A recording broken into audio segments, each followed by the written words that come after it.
로마서 10장 21절 한 절의 말씀을 다 같이 큰 목소리로 함께 봉독하겠습니다.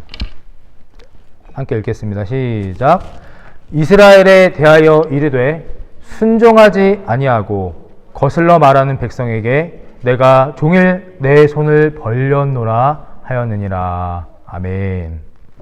오늘 말씀의 제목도 함께 좀 읽어볼까요? 네, 시작. 하나님의 프로포즈. 네, 하나님의 프로포즈라는 제목으로 함께 말씀을 나누고자 합니다. 살면서 사람의 인생 중에 가장 설레이고 또 떨리고 기대되는 순간이 언제일까요? 지난주 제가 그 영상을 만들다가 예전에 우리 성도님들의 웨딩 사진, 그 다음에 어렸을 적에 그 아이들의 모습을 이렇게 쭉 보면서 만들다가 너무너무 행복해 보이고 또 생기가 있는 그런 젊은 시절의 모습들을 보면서 모든 사람에게는 다 똑같이 이런 시절이 있었구나. 그리고 저의 그때의 모습도 한번 찾아보았습니다. 전도사라는 저의 직분을 아내의 부모님이 많이 반대하셨고, 네, 거의 2주인가 3주 가까이 딸의 얼굴도 안 보고 말씀도 안 나누셨던 장인어른도 계셨고, 또 나이 차이도 좀 저랑 아내가 많이 나고 여러 가지 그런 어려움들이 있었습니다. 그런데 결국 그 사랑이라는 그거 하나 때문에 모든 것을 다 극복해내고 프로포즈 하던 그 순간이 떠올랐습니다. 어떻게 하다 지금 이렇게 됐을까라는 그런 생각도 하고, 남편으로 또 아빠로 잘 살고 있나 그런 생각도 한번 해보게 되었습니다. 그렇게 살아오면서 많은 일들을 겪었지만 아마 그 순간 처음 사랑 고백을 하고 나랑 결혼해 줄래? 라고 그렇게 프로포즈 했었을 때에 그때 그 순간이 아마 가장 떨리고 행복했던 순간이 아니었을까. 여러분들은 어떠십니까? 프로포즈를 해보신 분도 계시고 아직 청년들은 하지 않은 사람도 있겠지만 그 당시에 그 기쁨과 설레임과 행복이 다시금 이렇게 새롭게 떠오르지 않으십니까? 저는 그 영상을 만들면서 그런 감정들을 다시 한번 이렇게 추억을 소환해 보았습니다. 오늘 말씀을 보면서 하나님도 우리 인간들과 마찬가지로 그런 마음이 아니셨을까? 오늘 본문 말씀 후반절에 보면 내 백성에게 내가 종일토록 내 손을 벌렸노나 하였느니라 라고 표현하고 계십니다. 무슨 뜻입니까? 순종을 하든 불순종을 하든 너는 나의 사랑하는 자녀이기 때문에 종일토록 두 팔을 벌려서 나에게 안겨라 라고 기다리고 계시는 그런 하나님 아버지라는 이야기입니다. 그래서 하나님께서는 우리 인간들에게 늘 자신을 드러내고 나타나기를 즐겨 하시는 분이십니다. 저는 지금 목사로서의 직분을 감당하고 있습니다. 목사는 다양한 일을 합니다. 주일날 와서 설교도 하지만 찬양도 하고 또 어떨 때는 교회에서 운동도 하고 레크리에이션도 하고 사진도 찍고 컴퓨터로 뭘 만들기도 하고 정말 다양한 일을 합니다. 전에 있는 교회에서는요, 차량 운전할 사람이 없다고 갑자기 교회에서 45인승 대형 버스를 따라고 운전면허를 시켜서, 그래서 엉겹결에 제가 45인승 면허를 따서 저는 한국 가면 고속버스도 운전할 수 있는 사람입니다. 이것저것 다 할 수 있는 게 바로 목사입니다. 근데 가만히 제가 생각해 보니까 목사가 하는 일 중에 가장 중요한 것이 무엇일까? 무엇을 가장 잘해야 능력 있고 좋은 목사일까라는 그런 생각들을 해보니까 바로 프로포즈하고 계시는 그 하나님 아버지를 그 자녀들과 연결해주는 중매자 역할입니다. 저는 대단한 일을 하는 그런 사람이 아닙니다. 훌륭한 일을 하는 사람도 아닙니다. 그저 항상 온종일 두 팔을 벌리셔서 여러분들을 안아주시기를 원하시는 하나님 아버지의 그 프로포즈를 연결해주는 소개팅 주선자 같은 그런 역할을 하는 사람입니다. 때로는 말씀, 때로는 찬양, 때로는 여러 가지 전도 활동으로 하나님을 소개하는 사람입니다. 더 중요한 것은 저는 소개만 할 뿐입니다. 받아들이는 것은 바로 여러분 자신의 목인 것입니다. 그런데 하나님께서는 이 목사를 통해서만 그렇게 프로포즈 하시고 말씀하고 알려주시지는 않은 것입니다. 만약에 목사의 능력으로만 이것이 제한되어 있다 하면 얼마나 저 같은 사람은 막중한 부담감이 생길 것이며 또 잘못하면 변질돼서 이단과 같은 그런 문제도 많이 생길 것입니다. 그래서 하나님께서는 여러 가지 방법을 통해서 여러분들에게 보여주시고 알려주시는 것입니다. 이것을 저는 오늘 하나님의 프로포즈다라고 표현하였고 신학적 용어로는 계시라고 합니다. 앞에 화면을 좀 띄워주시겠습니까? 네, 같이 좀 읽어보겠습니다. 계시 시작. 감추인 것을 드러내는 것, 베일을 벗는 것. 예. 계시는 감추인 것을 드러내는 것입니다. 베일을 벗기는 것. 그리고 이 계시는 일반적 계시와 또 특별 계시로 그렇게 나뉘어집니다. 하나님의 계시가 우리에게는 꼭 필요합니다. 왜냐? 인간은 하나님을 완전하게 알 수 없기 때문입니다. 인간은 하나님을 완전하게 알 수 없습니다. 그래서 욥기 11장 9절에 보면 욥기가 이렇게 고백합니다. 그의 크심은 땅보다 길고 바다보다 넓으니라.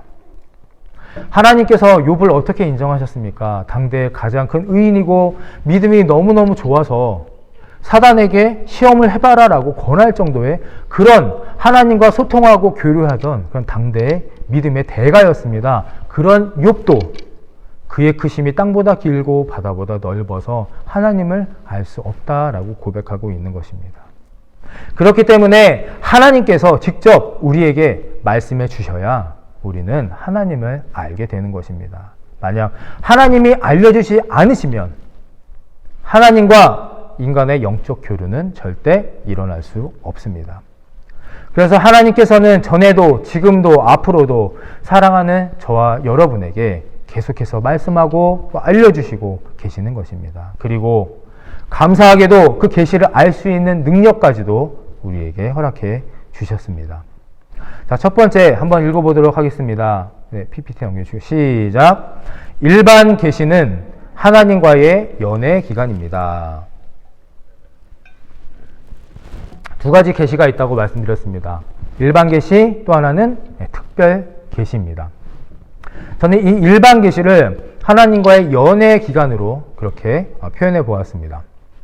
연애 기간은 서로 알아가고 관계를 시작하는 단계입니다.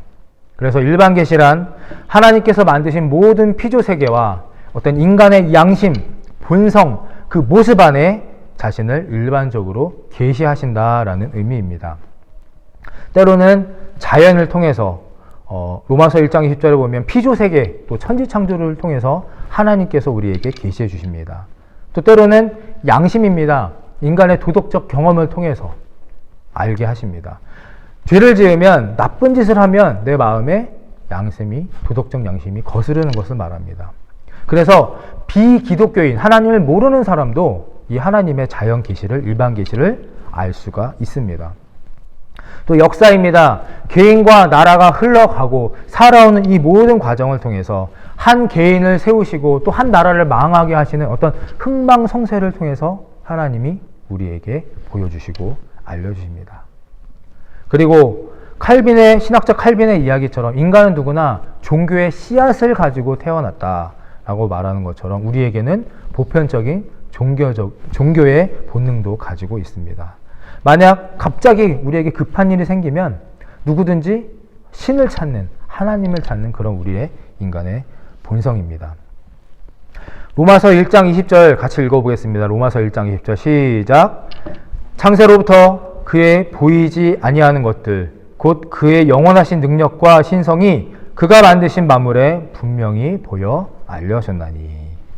무슨 말씀입니까? 하나님께서는 자신의 모든 보이지 않는 능력 그리고 신성을 당신이 만드신 만물을 통해서 우리 인간에게 보여주신다라는 것입니다. 맑고 푸른 하늘, 또 길가에 피어있는 예쁜 꽃들, 밤하늘, 달과 별들을 통해서 또 창조하신 우리 인간들의 손과 발로 통해 만들어진 어떤 건축물, 산과 바다 이 모든 것들을 통해서 우리는 하나님을 경험할 수 있는 것입니다. 모든 작품에는 그 작가들의 생각과 모습들이 담겨 있듯이 하나님께서 만드신 이 세상 모든 만물을 가만히 깊게 들여다보면 그 속에는 하나님이 어떤 분이신가 잘 나타내주고 알게 해주시는 것입니다. 그래서 독일의 시인 괴테라는 사람은 자연은 하나님의 살아있는 옷이다, 보이는 하나님의 옷이다 라고 말했습니다. 모든 거대한 것과 미세한 것에서 우리는 하나님의 분명한 발자국을 본다라고 말하고 있습니다. 오늘 제가 하나님의 이 프로포즈란 제목으로 이러한 이야기를 길게 장황하게 설명하는 이유는 단 한 가지입니다. 이들이 보았던 하나님의 그 옷, 이들이 밟았던, 느꼈던 하나님의 그 발자국을 우리 좋은교회 모든 성도가 보고 만지고 함께 하기를 원하기 때문입니다. 하나님의 품에 안기는, 기다리고 계시는 그 하나님을 인정하시고 느끼시고 그 품 안에 거하며 진정한 평안을 누리시게 되기를 간절히 바라고 축원합니다. 저는 신혼여행을 제 평생에 기억에 잊어버리지 않는 그런 너무 아름다운 기억으로 신혼여행을 다녀왔습니다. 뭐 누구나 그러시겠지만 저 앞에 사진을 좀 같이 보시면 좋겠습니다. 하와이에 있는 그 마우이 섬이라는 곳이 있는데 거기 할레아칼라라는 휴 화산이 있습니다. 그 화산 꼭대기에 가서 본 일출의 모습입니다.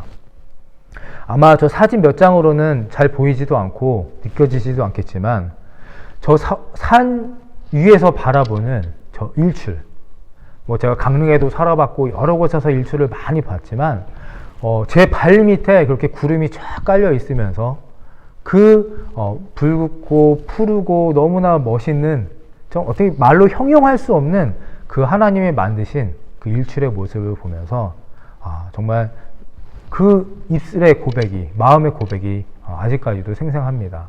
참 대단하십니다. 하나님 참 멋지십니다. 어떻게 저렇게 세상을, 자연을 창조하셨을까라는 그런 고백이 넘쳤던 그런 기억이 있습니다. 거기에 있던 수많은 사람들이 정말 거짓말같이 아무 말도 하지 못하고 그 일출이 떠오르는 몇십 분 동안 다 카메라만 누르고 어떤 사람은 눈물을 흘리며 그 일출의 광경을 바라볼 만큼 정말 멋있던 그런 광경이었습니다. 하나님이 만드신 그 자연의 세계, 하나님이 창조하시고 하나님이 지금까지도 유지하고 계신 그 놀라운 우리의 일반 계시, 자연 계시를 우리 모두가 꼭 깨달아 아시게 되기를 간절히 바라고 축원합니다. 시편 19편 1절에서 4절의 말씀을 좀 보겠습니다. 시편 19편 1절에서 4절 제가 읽어드리겠습니다. 하늘이 하나님의 영광을 선포하고 궁창이 그의 손으로 하신 일을 나타내는도다. 날은 날에게 말하고 밤은 밤에게 지식을 전하니 언어도 없고 말씀도 없으며 들리는 소리도 없으나 그의 소리가 온 땅에 통하고 그의 말씀이 세상 끝까지 이르도다. 하나님이 해를 위하여 하늘에 장막을 베푸셨도다. 아멘. 다윗의 고백입니다. 다윗은 낮과 밤의 조화가 없고 언어도 없고 들리는 소리도 없지만 하나님의 말씀의 능력은 세상 끝까지 영원하다라고 그렇게 고백하고 있습니다. 혹시 이 과학적 사실을 아시는지 모르겠습니다. 지구는 매시간 1000마일을 운행한다고 하죠. 근데 그 중에 100마일만 속도가 달라져도 낮에는 식물이 말라 죽고 밤에는 인간이 얼어 죽는다고 합니다. 또 지구가 약 23.5도로 기울어서 그렇게 경사져서 자전을 한다고 하는데 이것 때문에 사계절이 생기고 땅이 얼어붙지 않는다고 합니다. 대기층이 지금보다도 조금이라도 더 얇아진다면, 그래서 온난화 때문에 지금 수많은 문제들이 생겨나는데 지금보다 더 얇아진다면 매일 우주에서 떨어지는 별똥별, 수많은 별똥별 때문에 지구는 불바다가 될 것이라고 하지요. 이것이 지금 우리가 이 땅에서 살아가고 있는 현재의 모습입니다. 그런데 우리는 이러한 태양의 자전, 공전, 뭐 대기층, 별똥별 이런 거에 대해 관심이 있으십니까? 알고 계십니까? 하나님의 능력과 하나님의 보호하심에 감사하고 계시냐 이런 말입니다. 우리가 아무리 잘 살고 아무리 노력하고 아무리 운동해도 하나님께서 지구의 속도 하나 바꾸시고 대기층만 얇게 하셔도 우리 쌓아온 모든 것들은 한순간에 다 날아갈 수 있다는 것입니다. 그래서 시편 95편 6절을 보면 오라 우리가 굽혀 경배하며 우리를 지으신 여호와 앞에 무릎을 꿇자라고 그렇게 고백합니다. 권면합니다. 강권합니다. 이 시편 기자의 말씀이 제가 여러분들에게 오늘 드리고 싶은 메시지인 것입니다. 오늘 하루도 내 능력으로, 내 의지로, 내 힘으로 살아갔다고 생각하십니까? 그렇지 않습니다. 우리에게는 항상 이러한 고백이 따라와야 합니다. 함께 읽겠습니다. 모든 것이 하나님의 은혜입니다. 아멘. 다시 한번 모든 것이 하나님의 은혜입니다. 아멘이십니까? 동의하십니까? 그렇다면 이 고백도 더불어 따라와야 합니다. 함께 읽어보겠습니다. 모든 일을 하나님과 연관시켜야 합니다. 할렐루야. 모든 일을 하나님과 연관시켜야 하는 것입니다. 모든 것이 하나님의 은혜라고 그렇게 고백하고 말하고 기도하고 찬양하지만 우리는 정작 실상 우리의 삶에서 모든 일을 다 하나님과 연관시키지는 않습니다. 큰 일이 나야, 큰 것을 잃어버려야, 무슨 일이 닥쳐야 그때서야 하나님과 연관시키고 그때서야 하나님께 기도하고 찬양하고 예배하지 않습니까? 나에게 들려오는 어떤 아이의 조그만 말 한마디, 손짓 하나, 갑자기 생겨나는 어떤 상황에도 예상치 못했던 어려움 또는 너무나 놀라운 기쁨 속에서도 우리는 하나님을 연관시켜야 합니다. 이것이 진짜 믿음이며 이것이 살아있는 하나님의 옷을 보고 하나님의 발자국을 밟아가는 참 성도의 모습인 것입니다. 제가 캐나다 오기 전에 강릉에 있었습니다. 거기에서 사과 농장을 크게 하시는 장로님이 계셨습니다. 어느 날 저를 초대하셔서 그 사과 농장에 갔습니다. 사과를 이제 같이 일을 하고 쉬는 시간에 사과를 저한테 깎아주시면서 장로님이 저한테 이렇게 얘기하십니다. 저는 목사님 저는 이 사과를 보면 하나님의 사랑을 느낍니다. 그래서 그러시겠죠. 하나님이 길러주시고 하나님이 수확하게 해주시니 얼마나 감사하겠습니까? 그랬더니 목사님 그게 아닙니다. 이 사과의 모양을 보세요 하시면서 사과의 반 잘려진 단면을 저에게 보여주십니다. 사과가 어떤 모양이라고 생각하십니까? 장로님의 말씀은 하나님이 우리를 얼마나 사랑하셨으면 사과를 하트 모양으로 만드셨네요 라고 말하셨습니다. 그래서 저는 처음에 무슨 말인가 해서 그 다음에 가만히 사과를 보니까 얼추 비슷하게 사과가 이렇게 하트 모양인 것을 저도 보게 되었습니다. 그리고 그 다음부터는 가만히 보니까 체리도, 잘라진 체리도 하트 모양이고 복숭아도 하트 모양이고 너무 억지인가요 제가? 근데 그 장로님 눈에는 그 사과마저도 하나님의 사랑으로 보였다는 것입니다. 어떤 이에게는 그냥 맛있고 빨간 사과지만 어떤 누구에게는 하나님의 사랑의 표시이고 하나님의 사랑의 프로포즈의 하나의 증거라 그렇게 여겨지는 것입니다. 오늘 말씀을 듣고 한번 여러분들의 나의 삶에도 적용해 보시기를 바랍니다. 하나님은 종일 손을 벌려서 프로포즈를 하고 계십니다. 이제 일방이 아닌 양방, 쌍방의 그런 사랑을 하시기를 축복합니다. 대단한 거 원하지 않으십니다. 평범한 일상 속에서 대단치 않은 소소한 작은 일에서 하나님 아버지를 만나게 되시기를 간절히 축원합니다. 그게 찐 사랑이고 진짜 사랑인 줄을 깨닫는 이 은혜가 있게 되기를 간절히 바랍니다.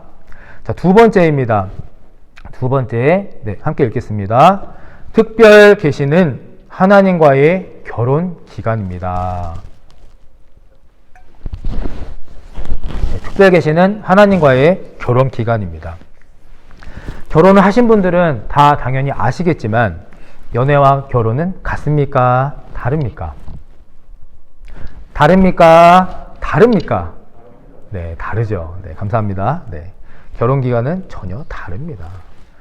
결혼해 보니까 뭐 더 좋은 것도 분명히 있습니다. 안정적이기도 하고 또 책임감도 생기고 자녀에 대한 기쁨도 있고 그런데 둘 다 사랑하는 관계는 분명한데 어떤 깊이나 책임감 또 돌아오는 어떤 만족감이나 평안함에서 분명한 차이가 있습니다.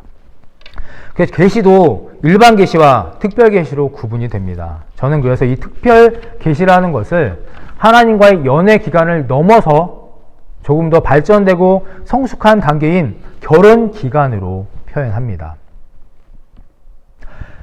연애의 어떤 설레임, 기쁨 이런 것이 다가 아닌 이제는 인내와 훈련의 시간이 필요한 실제 삶의 현장을 말합니다. 희노애락의 우리의 진짜 삶 속에서 하나님을 경험하고 하나님과 사랑하며 살아가는 것입니다. 특별계시는 예수 그리스도 안에 나타난 하나님의 구원, 즉 십자가 희생과 성경을 말합니다. 복음을 말합니다. 일반 계시를 능가하는 명백하고 충만한 하나님의 계시로 직접적으로 하나님의 음성을 듣는다거나 또한 예수님을 통해서 또한 성경을 통해서 꿈이나 환상이나 어떤 천사 이런 여러 가지 방법들을 통하여서 우리에게 보여주십니다. 왜냐하면 이 일반 계시 하나만 가지고는 인간에 대한 하나님의 구원의 계획을 알 수 없기 때문입니다. 그래서 예수 그리스도의 성육식 사건과 성경 말씀을 통하여서 우리에게 분명하게 알려주고 계십니다. 그리고 보혜사 성령님을 통하여서 그 일을 하나하나 실현해 나가시는 것입니다. 우리는 그래서 성경 말씀을 대할 때 성령님의 도우심을 구해야 하는 이유가 바로 여기에 있는 것입니다. 저희 목회 철학, 어떤 목회 방향성이 있습니다. 앞에 화면을 넘겨주시겠어요? 네, 같이 좀 읽어보겠습니다. 시작. 주일, 주중, 교회, 가정, 모이는 교회, 찾아가는 교회. 이 자리를 빌어서 잠깐 말씀을 드리면 저는 어떤 목회의 관점, 주제를 가지고 그렇게 목회를 할 때 이렇게 합니다. 주일이 다가 아니라 우리의 진짜 신앙은 주중에 이루어집니다. 그래서 주일이 점점 주중으로 가야 하는 것입니다. 또 예전에는 교회가 중심이 되었다면 이제는 우리의 가정이 중심이 되어야 합니다. 모이는 교회, 모여라, 건물을 세우고 건물을 확장하고 이제 그런 시대는 저는 지났다고 생각합니다. 오히려 반대로 우리가 필요한 것에 찾아가야 합니다. 하나님을 모르는 사람들, 또 하나님의 사랑을 필요로 하는 사람들에게 찾아야 합니다. 이렇게 우리가 한 가지씩 변화되어 가고 우리가 성숙해져야만 이 특별 계시, 하나님의 특별 계시를 이해하고 경험할 수 있을 것입니다. 어떻게 생각하십니까? 우리 시대와 상황이 변화였습니다.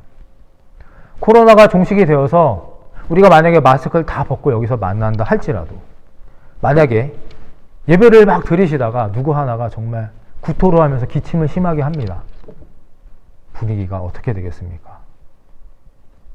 예전에는 많이 모여서 교세를 확장하고 막 다 같이 일어나서 눈물, 콧물 쏟고 소리를 지르면서 박수치고 이렇게 찬양하고 예배하고 기도하는 것이 은혜롭고 너무나 좋았습니다. 그래서 다들 메가처치, 큰 교회, 그런데 앞으로는 점점 그런 교회가 어려워질 수도 있다는 것입니다. 시대와 상황이 변해갑니다. 코로나가 완벽하게 이겨냈다 할지라도 우리는 예전의 어떤 종교 문화나 그런 의식이나 형식이 완전하게 회복되지 않을 것이란 이야기입니다. 그래서 이제는 무엇이 중요하느냐? 바로 개인의 경건 생활, 개인의 영성이 더 중요해지고 꼭 필요한 그런 시대가 된 것입니다. 우리의 거룩한 개인의 경건 생활, 말씀 훈련이 수반되지 않고서는 일반 계시, 즉 하나님과의 연애 기간에만 머무르게 될 수도 있습니다. 아까 말씀드렸듯이 비신자들도 자연계시, 일반계시는 다 경험할 수 있는 것입니다. 그래서 영이 살고 육이 살고 하나님과 함께 살아 숨쉬어야만 하나님께서 주신 이 복된 세상과 아름다운 자연을 온전히 누리며 이 험난하고 불완전한 시대에서도 말씀과 기도로 승리하며 살아갈 수 있게 될 것입니다. 이 세상 온통 모든 만물 속에서 하나님을 경험하고 만나게 될 것이라는 것입니다. 말씀을 정리합니다. 사랑하는 주님의 자녀 여러분, 저와 여러분 모두 우리는 하나님께 특별한 자들입니다. 그래서 우리는 매 순간 하나님에게 프로포즈를 받고 살아가고 있습니다. 하나님 앞에 크고 위대한 일을 드리려고 애쓰지 않으셔도 됩니다.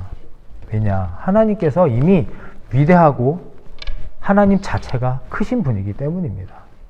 무엇을 해야 될지, 어디로 가야 할지 몰라도 괜찮습니다. 하나님이 다 책임지시고 우리를 이끌어 가실 것입니다. 우리는 그저 그 프로포즈에 응답만 하시면 됩니다. 크고 위대한 것을 원하시는 우리 하나님이 아니시기 때문에 주어진 오늘 하루하루 순간순간을 자녀답게 주님의 신부로 살아가게 되시기를 간절히 바랍니다. 그렇게 우리 삶에 일어나는 작고 소소한 일들을 묶고 합치셔서 하나님은 분명히 크고 위대한 일을 만드실 것입니다. 그분이 바로 저와 여러분들의 하나님이십니다. 하나님이 여러분들을 인도하시고 또 여러분의 삶을 만들어 가심을 믿으시고 하나님의 프로포즈를 이제 받아들이셔서 찐 사랑, 찐 행복, 찐 소망을 가지고 오늘 하루도 살아가실 수 있는 우리 모두가 되기를 간절히 바라고 축원합니다.